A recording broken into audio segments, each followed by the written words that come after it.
and welcome back. I am going to make a fall treat. It's summer, but we're going to have it anyway. It is a cranberry orange apple crisp.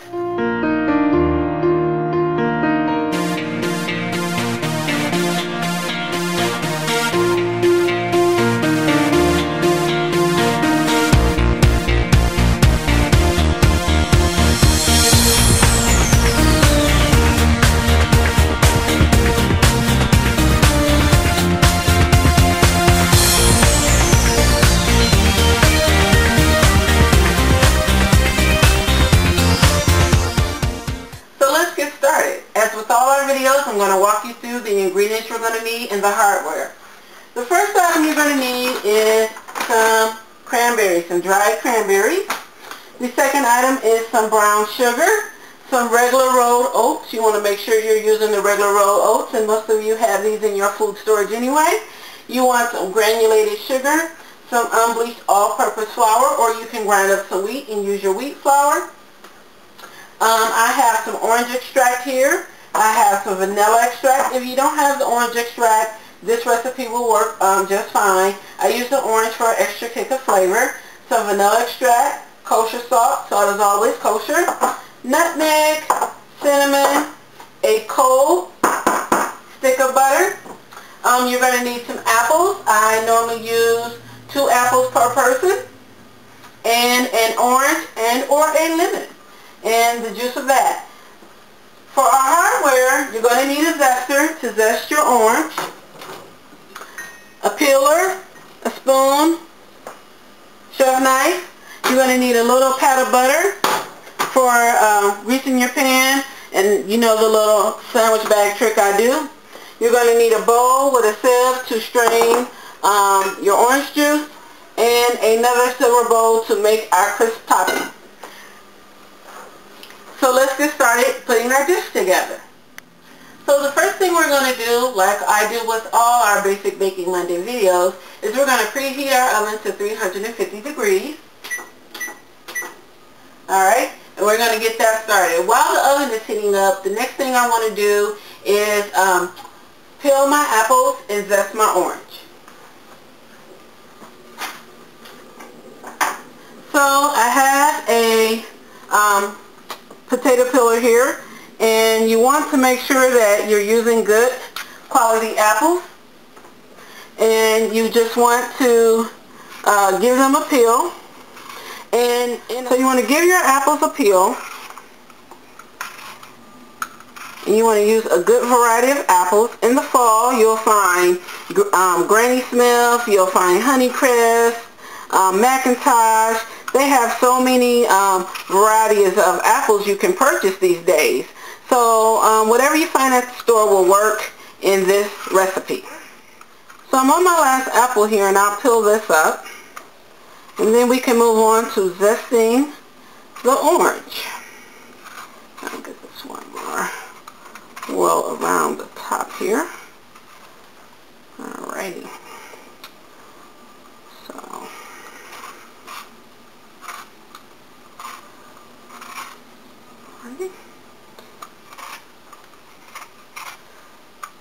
alrighty, we're almost finished.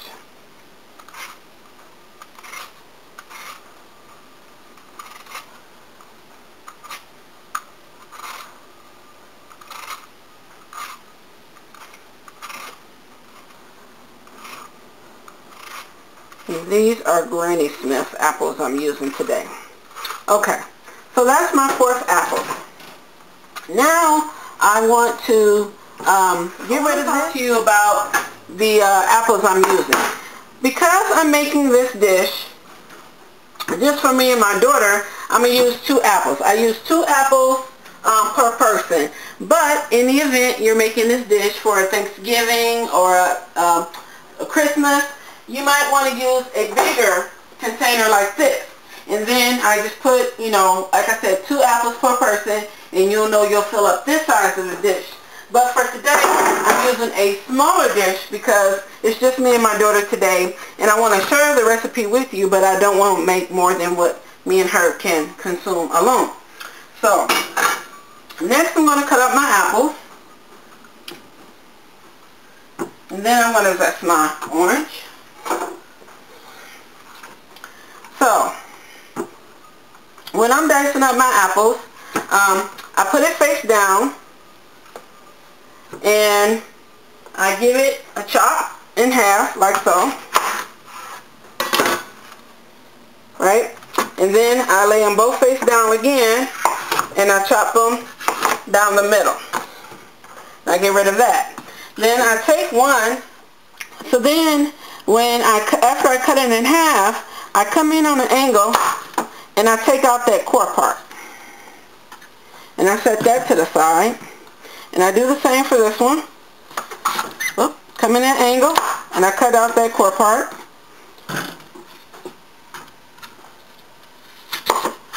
And I cut out the core. Okay. And same thing with the other 4 apples. Cut it in half. Slice it down the middle. And then I come back and I cut the core out and put the rest in my bowl there. Ooh, I left a lot of apple on that one. Okay. So I'm just going to finish now just coring my apples. And like I said, I'm only using 4 apples because I use 2 per person when I make this dish. And I make this dish all the time when I have leftover apples like I have now that I just want to use up. And if you have food storage and you have sliced apples or dehydrated apples, this will work as well too with the food storage apples. But today I have fresh apples on hand, so I want to use them up.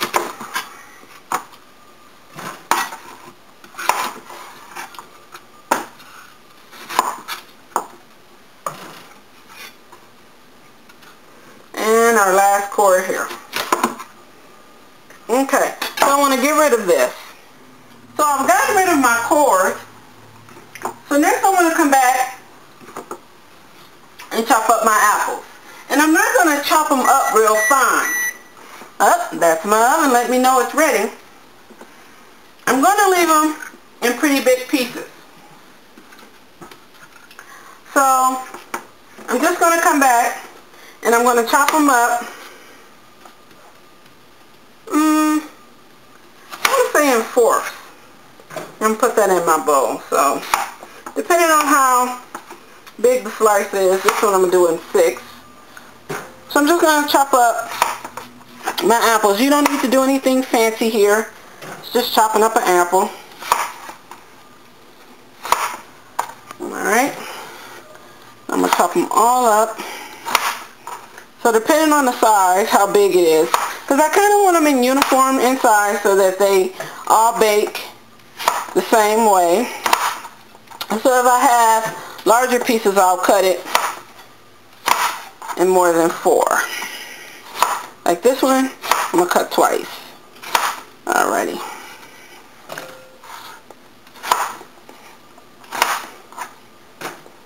Alright. This one I'm going to definitely cut twice. That's a bigger piece. Okay. And so we're just going to chop up our apples and get them in a bowl. Perfect. A few more.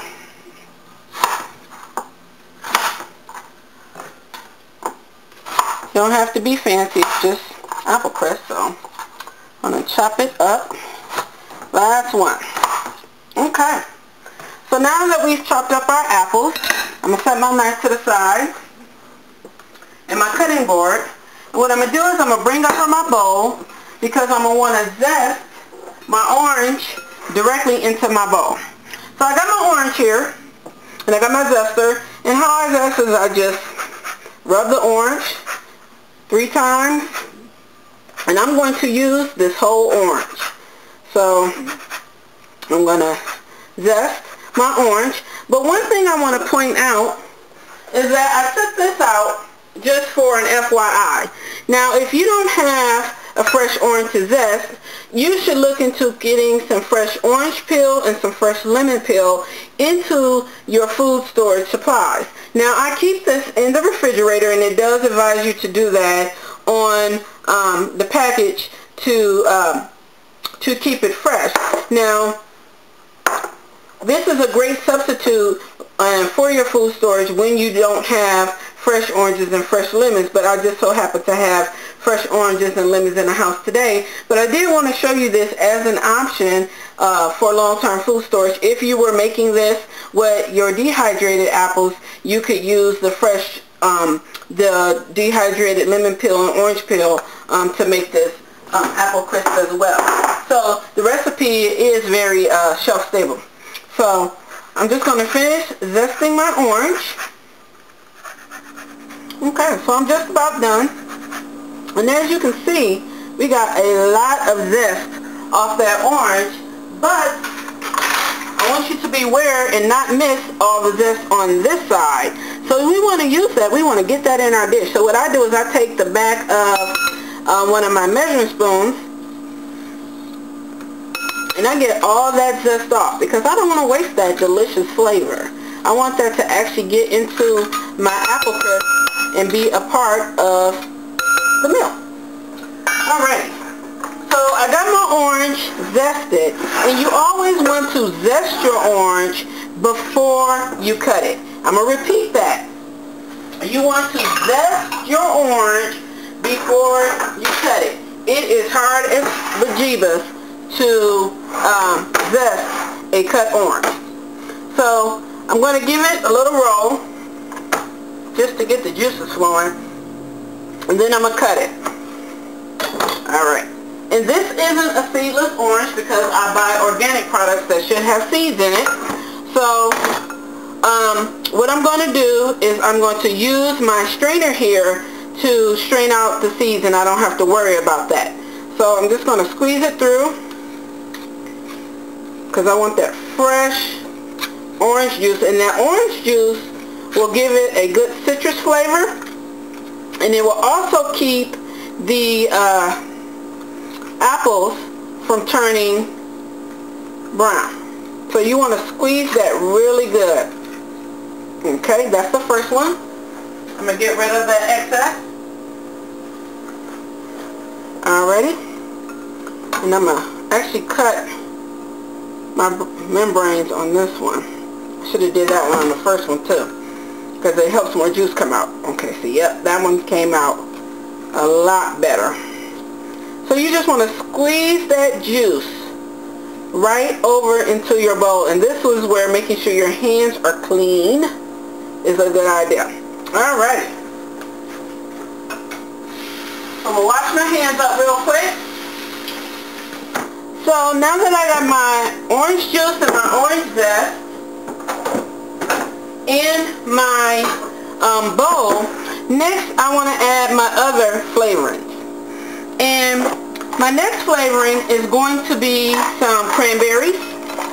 And they are dried cranberries, but they'll rehydrate because the juices from the apple will get in there and plump them up. And I got a fourth of brown sugar, so I'm going to add that. That comes out as a little hockey puck. And I'm going to add a fourth of white sugar. Alright.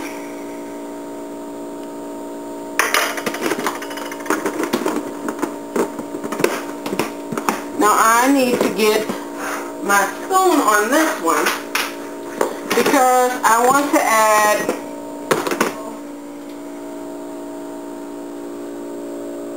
I'm going to spoon that in,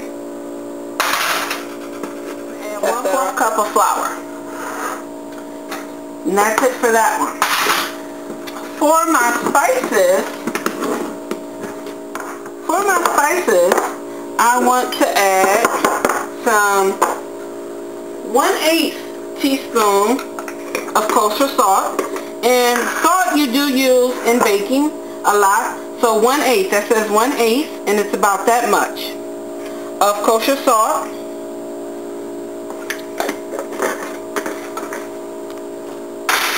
I want to use a full teaspoon of cinnamon.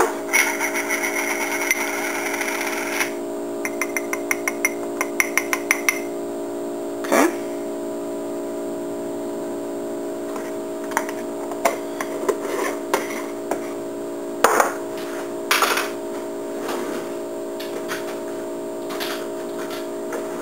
I want to use a 1/4 teaspoon of nutmeg.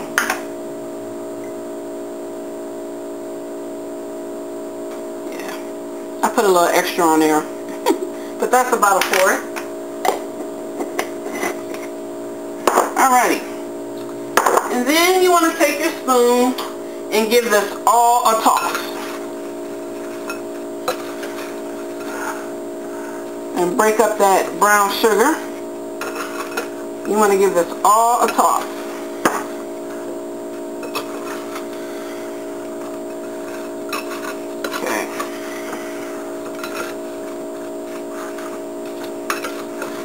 I'm going to transfer this in a bigger bowl so I got a bigger bowl because I want to be able to really move this around so it can really give a good toss. So I'm going to transfer this to this bowl. Alright. Because I really want each and every item to be coated. So I'm going to give this a real good toss now. And I wish you could smell this. The cinnamon, the apple, the cranberries. Oh my God, it smells so good. But we're not done with our Power Pack flavor yet.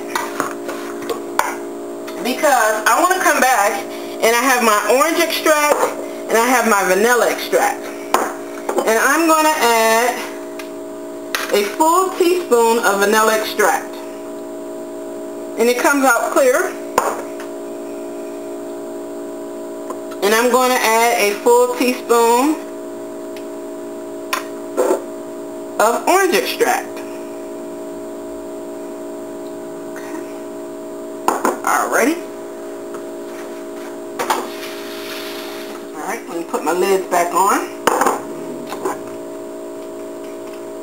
And then I'm going to toss my apples and oranges and cranberries in this, and this smells so awesome. Okay. Alrighty. So I'm going to set that to the side on our apple crust. So here I have some whole old-fashioned oats, and I'm going to get a measuring cup real quick because I want an entire cup of oats.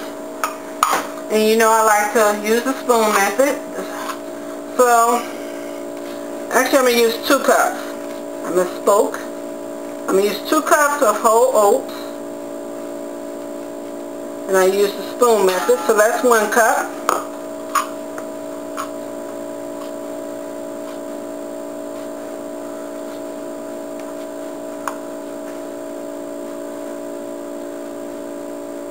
Alrighty, that's my 2 cups.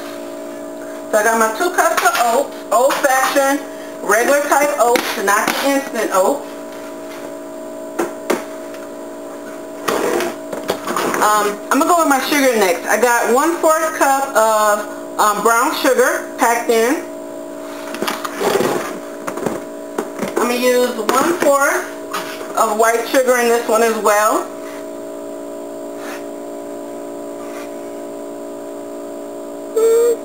Just about right. Okay.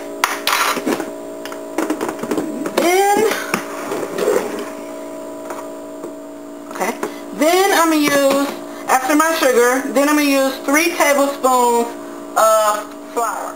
I'm going to go in here, I'm going to fluff it up, and I'm going to level it off. 1. That's 2. And I need 1 more. 3. Alright. So that was 3 tablespoons of flour. And I already put my sugar in, so I can get that out of my way. The next thing I'm going to need is a few spices. And I'm going to need 1/8 teaspoon of kosher salt again. Just a little kosher salt. You don't need a lot. A little goes a long way. And then for my cinnamon, I'm going to need a full teaspoon of cinnamon. Because you want to flavor not only your apples, but you want to flavor your topping as well. So a full teaspoon of cinnamon. And on the crust, I'm going to use a half a teaspoon of nutmeg. So I'm going to use the same one, but I'm going to half it. That's about half of nutmeg. And I am going to get my spatula out here and give this a stir. Okay, so you want to work all of that together. You want to work your brown sugar, your flour, your salt, your nutmeg, your cinnamon. You want to work all that together. Because next you're going to go in here with your butter. So I want to make sure my brown sugar is not clumped up anymore. And I'm just going to give that another stir. So next I have my cold butter, and I'm going to use the entire stick. Remember before I said, if you're not a fan of a lot of butter, this is not the channel to watch. So, because I use lots and lots of butter. So you want your butter to be cold, and you want to cut it up into cubes. You want to put that in there.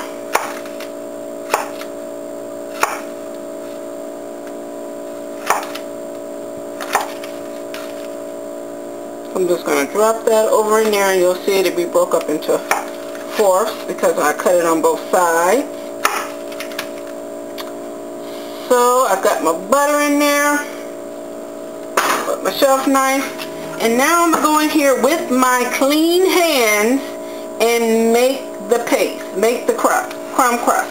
So you just want to work the butter in there. You want to give it a little toss, and you want to make the crumbs. Now, if you want to use a pastry cutter to cut this in, you can, but I believe in using my hands. They're clean. That's the best tool you got in your kitchen, is a clean pair of hands. And this is the way my grandma used to do it. So when she did it, it turned out right. So when I do it, it turns out right. So there's nothing wrong with getting back to old-fashioned. We don't need all those gadgets all the time to make good food. They just marketed it to us to make us think that we need an appliance for everything we do in the kitchen nowadays. So get in here with your hands and really work that butter together to make a crumb crust. Okay.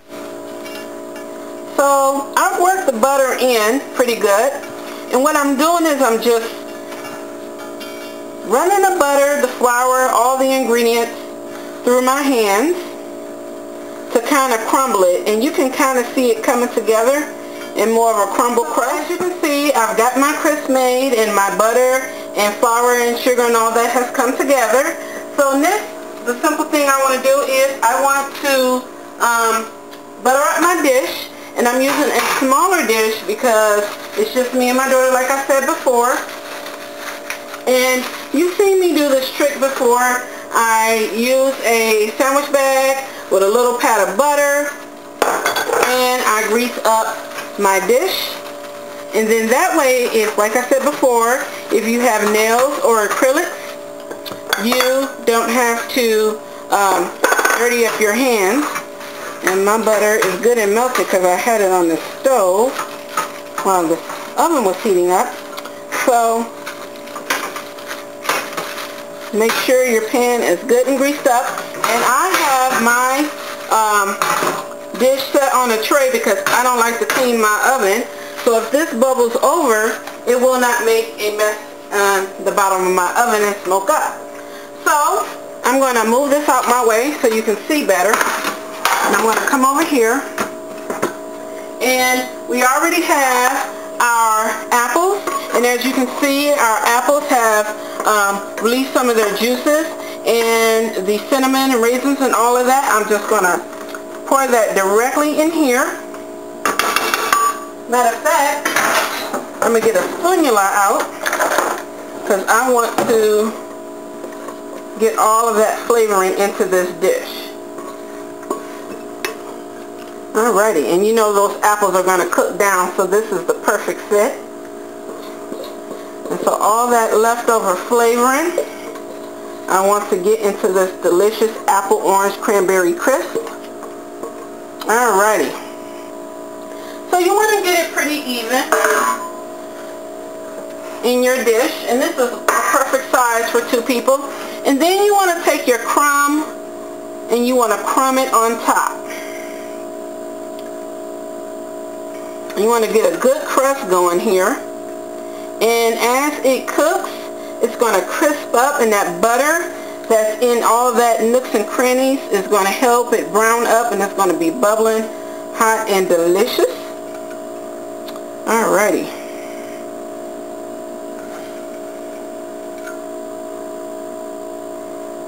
Already got a little apple peeking up there, so I can cover that up. So I got a nice crisp on top here. And like I said, when I do this for the holidays and it's more people, I just double my recipe. It's very easy to do. And this is not like cake where it has to rise and all that, where you use baking powder and baking soda, so it has to leaven. So this is perfect. Now all I have to do is want to make sure there's nothing on the side to burn, is stick this in the oven. So I'm going to wash my hands and I'm going to put it in the oven. So we have our apple crisp here. It's ready to go in the oven. And as you can see, I have the crust all good on top. And I have it on a sheet tray because, like I said, I don't like to clean my oven. My oven is already preheated to 350 degrees. Put this down all the way. And I'm going to slide this right in the center of my oven, and I'm going to adjust it to make sure that anything that bubbles over hits the pan and not the bottom of the oven, because I don't want to clean it.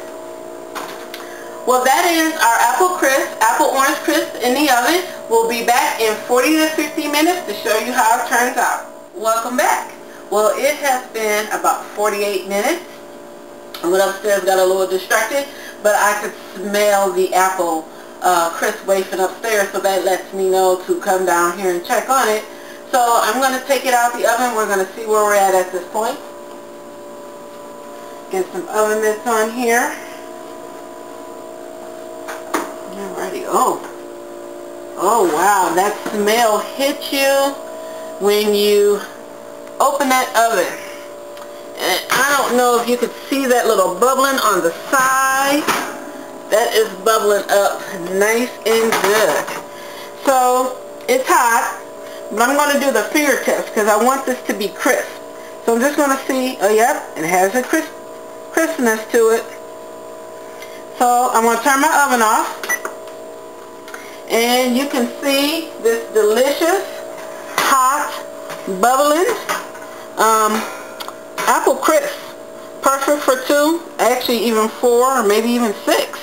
That's still a lot of apple crisp, even though I use a smaller. So this apple crisp is delicious when paired with some homemade vanilla ice cream, and I think I'll make that in another episode for you. So thank you for watching another Providing Resources for Emergency Preparedness YouTube video. Like us on Facebook, follow us on Twitter, and we'll see you in the next video. Have a blessed day.